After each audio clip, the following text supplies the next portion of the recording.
My dear students, welcome to my channel Triyasha study centre. Friends, তোমরা যারা উচ্চ মাধ্যমিক পরীক্ষা দিতে চলেছো 2024 সালে, আমি তোমাদের ইংলিশ সাবজেক্টের উপর যে এলএকিউর একটা সাজেশন দিয়েছিলাম, ফুল সাজেশন দিয়েছিলাম সমস্ত গদ্য এবং পদ্য অর্থাৎ প্রোজ এবং পোয়েমগুলি থেকে। আজকের আমি এই প্রোজ এবং পোয়েমগুলি থেকে বেশ কয়েকটি অ্যান্সার আমি তোমাদের দেখিয়ে দিচ্ছি। হয়তো সম্পূর্ণ পড়ে আমি শোনাতে পারবো না, কারণ একটা সময়ের ব্যাপার আছে, ভিডিওটি অনেকটা লং হয়ে যাবে, প্রায় পৌনে 1 ঘন্টার মতো লেগে যাবে। সেই জন্য আমি 4টি থেকে 5টি প্রশ্নের উত্তর আমি তোমাদেরকে দেখিয়ে দিচ্ছি এবং বাকি প্রশ্নগুলো তোমাদের যে ত্রিয়াশা একাডেমি শর্টস চ্যানেল আছে, সেই শর্টস চ্যানেলে আমি তোমাদেরকে দিয়ে দেবো, তোমরা সেখান থেকে দেখে নিতে পারবে। বন্ধুরা, তোমরা যারা চ্যানেলটি সাবস্ক্রাইব করো নি, অবশ্যই তোমরা চ্যানেলটি সাবস্ক্রাইব করে নাও এবং তোমাদের বন্ধুদের লিঙ্ক শেয়ার করো, একটা লাইক করে দিও, প্রয়োজনে কমেন্ট করো। এসো আমরা প্রথম যেটি তোমাদের দেখাচ্ছি, যে এটা কবিতাটির নাম হলো অ্যাসলিপ ইন দ্য ভ্যালি। এটা এখানে লেখা হয়নি, asleep in the valley.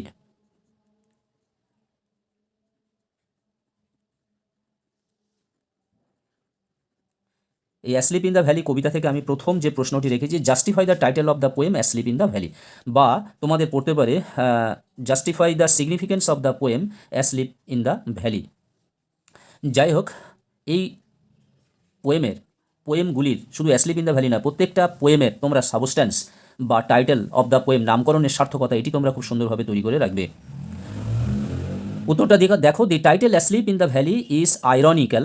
The theme of the poem asleep in the valley is the futility and meaninglessness of war. এখানে অর্থগুলো আমি নিচে লিখে দিয়েছি, দেখো আইরনিক্যাল মানে শ্লেষাত্মক, এরকমভাবে নিচে লিখে দিয়েছি, তোমরা দেখে নিও। আমি শুধু একবার রিডিং পড়ে চলে যাচ্ছি, কারণ অনেকটা তোমাদের দেরি হয়ে যাবে। Is the futility and meaninglessness of war.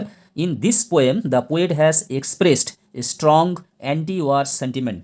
Anti war sentiment মানে বিরোধী মনোভাব, যুদ্ধ বিরোধী মনোভাব। অ্যান্টি ওয়ার সেন্টিমেন্ট মানে যুদ্ধ বিরোধী মনোভাব, by revealing the pity of war. Pity of war. The title of the poem carries with it a sense of safety, beauty and peace, but the end of the poem cancels these elements. Elements মানে উপাদানগুলি, এটা লেখা হয়নি, উপাদানগুলি, elements, by the shocking discovery. ওইদিকে অর্থ লেখা আছে, তোমরা দেখে নিও। Shocking discovery of the death of the soldier. The soldier is not sleeping, he is found dead with 2 bullet injuries visible মানে দৃশ্যত বা যেটা দেখতে পাওয়া যাচ্ছে, on his side. The soldier is a victim of war মানে যুদ্ধের শিকার, ভিকটিম মানে শিকার। The soldier sleep is actually the eternal sleep of death, অর্থাৎ মৃত্যুর চিরন্তন ঘুম, eternal sleep. The poem is ironically titled, and the poet uses the title to expose মানে তুলে ধরা, the atrocities of war মানে যুদ্ধের নৃশংসতা, atrocities মানে নৃশংসতা, যুদ্ধের নৃশংসতা, and its futility in a subtle manner, futility মানে নিষ্ফলতাকে, সাবটেল ম্যানার মানে খুব সূক্ষ্মরূপে বা নিখুঁতভাবে কবি এখানে তুলে ধরেছেন। বন্ধুরা, এখানে দেখতে পাচ্ছ আইরনিক্যাল শ্লেষাত্মক, ফিউটিলিটি নিষ্ফলতা, মিনিংলেসনেস অর্থহীনতা, এক্সপ্রেস মানে প্রকাশ করেছেন, বর্ণনা করেছেন ইত্যাদি, অ্যান্টি ওয়ার সেন্টিমেন্ট মানে যুদ্ধ বিরোধী মনোভাব, রিভালিং উদ্ঘাটিত করেন, সেন্স চেতনা অনুভূতি, যেটা এইদিকে রয়েছে দেখো, শকিং ডিসকভারি মানে মৃত্যুর আকস্মিকতা, ভিজিবল মানে দৃশ্যত, ভিকটিম মানে শিকার অর্থাৎ ভিকটিম অফ ওয়ার যুদ্ধের শিকার, ইটার্নাল স্লিপ চিরনিদ্রা বা চিরন্তন নিদ্রা, অ্যাট্রোসিটিস মানে নৃশংসতা, সাবটেল ম্যানার মানে নিখুঁতভাবে। বন্ধুরা, এরপরে আমি আরও একটি তোমাদের দেখাবো, এটা অ্যাসলিপ ইন দ্য ভ্যালি নয়, দ্য পোয়েট্রি অফ আর্থ থেকে আরও একটি প্রশ্ন তোমাদের আমি দেখাচ্ছি। এটি দেখতে পাচ্ছ, দি পোয়েট্রি অফ আর্থ, এই কবিতাটি, give the substance of the poem the poetry of earth, or what is the message of the poem the poetry of earth, how does the poet convey the message. এখানে দেখো অ্যান্সারটা দেওয়া রয়েছে, দেখো, according to the poet John Keats, the song of the earth continues forever. He says music in nature অর্থাৎ music in nature প্রকৃতির গান, never stops কখনো থামে না। In summer when the song birds are tired with the hot sun, the grasshopper chirps merrily, chirps মানে কিচিরমিচির করে বা কিচকিচ করে, মেরিলি মানে আনন্দের সঙ্গে, from hedge to hedge hedge মানে ঝোপ বা ঝাড়, একটা ঝোপ থেকে আর একটা ঝাড়, ইন দ্য মিডো মানে চারণভূমি মধ্যে। He takes the lead in summer, lead মানে বহন করে আনে বা বয়ে আনে। The joy knows no bounds, joy knows no bounds মানে বাধা মানে না, আনন্দ বাধা মানে না। হোয়েনেভার মানে কি যখন কি, whenever he is tired he rests beneath the pleasant tweet, beneath মানে তলায়, প্লিজেন্ট টুইট মানে মনোরম আগাছা। But the poetry of earth does not cease even in winter, cease মানে কি থেমে যাওয়া বা থামা, in winter in such a quiet frosty winter evening, frosty মানে তুষারময়, উইন্টার ইভিনিং সন্ধ্যার মানে শীতকালীন সন্ধ্যায়, the little cricket keeps the music of earth, the little cricket keeps the music of আর্থ, বুঝতেই পারছো লিটিল মানে ছোটো, ক্রিকেট মানে ঝিঝি পোকা, সে তার গান দিয়ে বাঁচিয়ে রাখে। When a person half asleep near the fire then a song is heard among some grassy hills, যখন একজন ব্যক্তি মানে অর্থ ঘুমন্ত অবস্থায় আগুনের পাশে থাকে তখন একটা গান শুনতে পাওয়া যায়, গান ভেসে আসে বা শুনতে পাওয়া যায় কোথা থেকে না, গ্র্যাসি হিলস পাহাড়ে ঢাকা যে ঘাস ঘাস তার ভিতর থেকে গান শোনা যায়। This is the song of the grass over, এই গানটা হলো গ্র্যাস ওভারের গান। এখানে দেখো সমস্ত মানেগুলো আমি লিখে দিচ্ছি। কন্টিনিউয়াস ফরএভার মানে চিরকাল চলতে থাকে, চার্স মানে কিচকিচ করে, নোস নো বাউন্ডস মানে বাধা না মানে, বাধা মানে না, মেরিলি আনন্দের সঙ্গে, হেজ মানে ঝোপ, মিডো মানে চারণভূমি, সিস মানে থামা, গ্র্যাসি হিলস ঘাসে ঢাকা পাহাড়, ঘাসে ঢাকা পাহাড়। এরপরে আরও একটি প্রশ্ন আমি নিয়ে আসছি। দেখো আরও একটি কবিতা আছে, shall I compare thee to a summer's day, এটা দেখো ডিএ কিউ অ্যান্সার 2000, এটা 24 হবে 2024।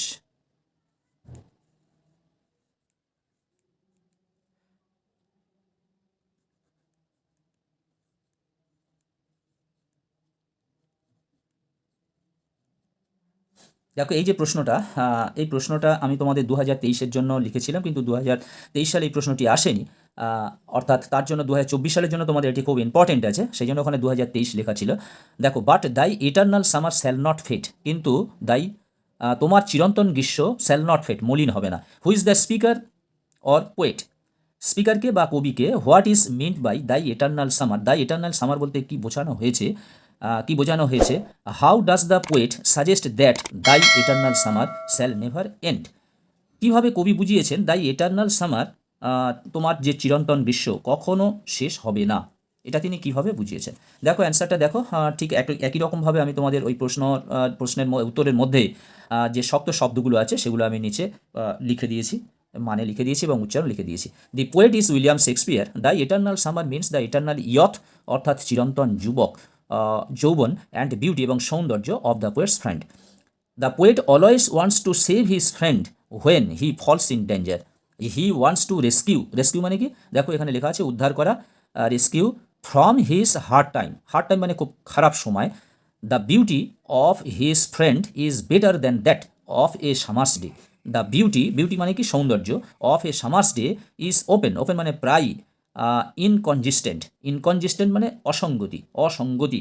So the poet understands the futility, futility অর্থাৎ অব্যবহৃত, নিষ্ফলতা আর কি, মনে না করা ইত্যাদি, অফ ইমমর্টালাইজিং, ইমমর্টালাইজিং অর্থাৎ অমর, immortalising his friend by comparing, comparing মানে তুলনা করা, comparing him to a summer's day. He thinks that only his poems written by him can eternalise মানে চিরস্থায়ী, এটার্নালাইজ মানে চিরস্থায়ী, the beauty of his friend, so his friend's beauty and activities will be retained for ever, activities মানে গুণাগুণগুলি will be retained, retained মানে হচ্ছে থেকে যাবে, থেকে যাবে ফর এভার, ফর এভার মানে চিরদিনের জন্য, থ্রু দিজ পোয়েমস, থ্রু মানে সরাসরি বা বরাবর, বরাবর, দিজ পোয়েমস এই কবিতাগুলিতে। এইটা এই একটি প্রশ্ন আমি রেখেছি, shall I compare thee to a summer's day, এটা আমার ইম্পর্টেন্ট মনে হয়েছে বছর 2024-এর জন্য, তাই তোমরা এটি করলেও করতে পারো। আর আমি তোমাদের প্রথম যে কৌশলটা তোমাদের বলে দিয়েছিলাম, তোমরা যে কোনো দুটি প্রোজ এবং দুটি পোয়েমের যে কটি প্রশ্ন আছে সবকটি প্রশ্ন যদি তোমরা করতে পারো তাহলে দুটি প্রোজ আর দুটি পোয়েম মোট 4টি করলে তোমাদের হয়ে যাবে, কারণ প্রত্যেকটা থেকে একটা করে প্রশ্ন পড়ে। তোমরা যদি বেছে বেছে করো তাহলে আমি যেরকমভাবে বলছি এইগুলো করতে পারো, যেমন ওই তিনটে যদি তোমরা এরকম সারমর্ম করতে পারো, তিনটে কবিতার, on killing a tree, asleep in the valley এবং দি পোয়েট্রি অফ লাভ, এই তিনটে থেকে নিশ্চয়ই একটা তোমাদের সাবস্টেন্স অফ দ্য পোয়েম কিংবা সিগনিফিকেন্স অফ দ্য পোয়েম কিংবা টাইটেল অফ দ্য পোয়েম পড়বেই তোমরা একটা অবশ্যই এ থেকে করতে পারবে এবং একটা লাইন তোলা প্রশ্ন তোমরা করতে পারবে। আরও তো আমি 2-1টি দেবো, তোমরা শর্টস চ্যানেল থেকে সেটি দেখে নিও। এসো আমরা প্রোস থেকে আরও 2-3টে প্রশ্ন যেগুলো আমি ছড়িয়ে ছিটিয়ে দিয়েছিলাম সেগুলো আমি এক জায়গায় করে দিয়েছি, সেটা দেখে নিই। দেখো, দি আইস হ্যাবিট, এই প্রশ্নটা আমি তোমাদেরকে দিয়েছিলাম। The man who had entered the compartment broke into my reverie, whose reverie is mentioned here, who broke the narrator's reverie, what was the reverie, how was his reverie broken. যে লোকটি ট্রেনের কামরায় প্রবেশ করলো সে আমার দিবাস্বপ্ন ভেঙে দিল, কার দিবাস্বপ্নের কথা এখানে উল্লেখ করা হয়েছে, কথকের দিবাস্বপ্ন কে ভাঙলো, কে ভাঙলো, দিবা স্বপ্নটি কী ছিল, কিভাবে তার দিবা স্বপ্ন ভেঙে গেল। এর উত্তরটি ওদিকে দেওয়া আছে, আমি তোমাদের দেখাচ্ছি। যেগুলো আগে যেটা দিয়েছিলাম তাতে কোনো অর্থ লেখা ছিল না। দেখো এটা খুবই সহজ ভাষায় দেওয়া আছে এবং কোনো কঠিন শব্দ নেই, তাই এখানে একটি মাত্র আন্ডারলাইন করা আছে। দেখো, the narrator's reverie of the short story the eyes have it is mentioned here, এখানে উল্লেখ করা হয়েছে। The new traveller who had entered the compartment broke into the reverie. Reverie means a daydream. Reverie means a daydream. Daydream মানে কি জানো? Day মানে দিন, dream মানে স্বপ্ন, অর্থাৎ দিবা স্বপ্ন। দ্য ন্যারেটার হ্যাড এনজয়েড মানে উপভোগ করছিল, খুবই সহজ সহজ শব্দ আছে। দ্য ব্রিফ কনভারসেশন, এর নিচে লিখে দিয়েছি ব্রিফ কনভারসেশন। ব্রিফ মানে সংক্ষিপ্ত, কনভারসেশন মানে কথোপকথন, অর্থাৎ অল্প সময়ের জন্য বার্তালাপ। With the blind girl, he thoughts over the brief encounter with the girl who got down from the compartment at Saharanpur. Got down মানে নেমে যাওয়া। The narrator was getting a happy feelings, it was his reverie. তারপরে দেখো, the narrator's reverie came to an end when a new passenger entered. যখন একটা নতুন passenger প্রবেশ করলো in the compartment and sat beside him, the passenger said to the narrator that he is not as attractive, সে এত আকর্ষণীয় নয়, a travelling companion as the girl, ওই যে ভ্রমণ সঙ্গী মেয়েটি ছিল তার মতো এত অ্যাট্রাকটিভ নয়, হু just left from this compartment, যেই কম্পার্টমেন্ট থেকে যে নেমে গেল। এখানে দেওয়া আছে দেখো, রিভারি মানে দিবা স্বপ্ন। তারপরে দেখো লেফট ছেড়ে চলে গেল, কনভারসেশন মানে কথোপকথন, ব্রিফ মানে সংক্ষিপ্ত। আর এ থেকে কোনো শক্ত শব্দ আমি পাইনি, যেগুলো আছে সেগুলো তোমরা সবই পারবে। এর আরেকটি প্রশ্ন আছে, আরেকটি প্রশ্নের উত্তর তৈরি করা আছে, আমি সেটি তোমাদেরকে দেখাচ্ছি। দেখো এটা একটি প্রশ্ন। She was an interesting girl who said this to whom and when, what else did the person say, what reply did he get. সে ছিল একজন চমৎকার মেয়ে, এই কথাটি কে কাকে কখন বলেছিল, ব্যক্তিটি আর কি বলেছিল, সে কি উত্তর পেয়েছিল। দেখো আমি পড়ে যাচ্ছি এবং এর যে আন্ডারলাইন করা শব্দগুলো আমি পিছনে তোমাদের উচ্চারণ, পিছনে নয় পাশে, এই যে উচ্চারণ এবং অর্থ আমি লিখে দিয়েছি। The narrator said this to his second co passenger who boarded মানে চেপেছিল, who boarded the train at Saharanpur of Ruskin Bond's short story the eyes have it. When the fellow traveler told the narrator that he was not nearly as attractive a travelling companion as the one who had just left, then the narrator said the above quoted line, মানে coated মানে উদ্ধৃতি, above মানে উপরের যে উদ্ধৃতি লাইনটা narrator তখনই বলেছিলেন। The narrator asked his fellow passenger if he could tell him whether মানে কি যদি কিনা, whether the girl kept her hair long or short. The passenger replied মানে যেটা নিউ ট্রাভেলার আর কি, replied that he did not remember the length of the girl's hair, মেয়েটির যে চুলটা কত লম্বা আছে সেটা তিনি মনে করতে পারলেন না।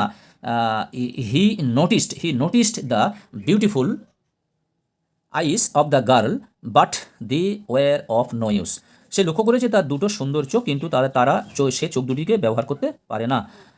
সি ওয়াজ কমপ্লিটলি ব্লাইন্ড, সে ছিল পুরোপুরি অন্ধ। তাহলে এর থেকে আরও একটি তোমাদের ইম্পর্টেন্ট প্রশ্ন আছে, যেটি আমি শর্ট চ্যানেলে দিয়ে দেবো, এখন সেটি তৈরি করতে পারিনি আমি। এবারে দেখো, থ্যাংক ইউ ম্যাম থেকে আমি আরও দুটো প্রশ্ন তোমাদের দেখিয়ে দিচ্ছি। দেখো, থ্যাংক ইউ ম্যাম থেকে প্রশ্নটা, I would teach you right from wrong, এটা প্রথম থেকে বলে আসছি, ভেরি ইম্পর্টেন্ট তোমাদের জন্য। এ থেকে যে দুটি প্রশ্ন আছে, এই দুটি প্রশ্ন থেকে একটি প্রশ্ন 100% আসার সম্ভাবনা তোমাদের। Who said this to whom and when, how did the speaker transform the person spoken to here. আমি তোমায় ঠিক আর ভুলের ফারাকটা শেখাবো, এই কথা কে কাকে কখন বলেছিল, কীভাবে বক্তা শ্রোতার মধ্যে পরিবর্তন ঘটিয়েছিলেন। দেখো, Miss Luella Bates Washington Jones said this to Roger, she said this to Roger when she came to know that he had no one at home to look after him. Miss Jones told Roger just like a mother with affectionately, এখানে অর্থগুলো দেওয়া আছে দেখবে, you could to want some money. This unexpected মানে অপ্রত্যাশিত, generosity মানে উদারতা, মুঠ নাড়া দিয়েছিল ডিপলি গভীরভাবে। Roger realised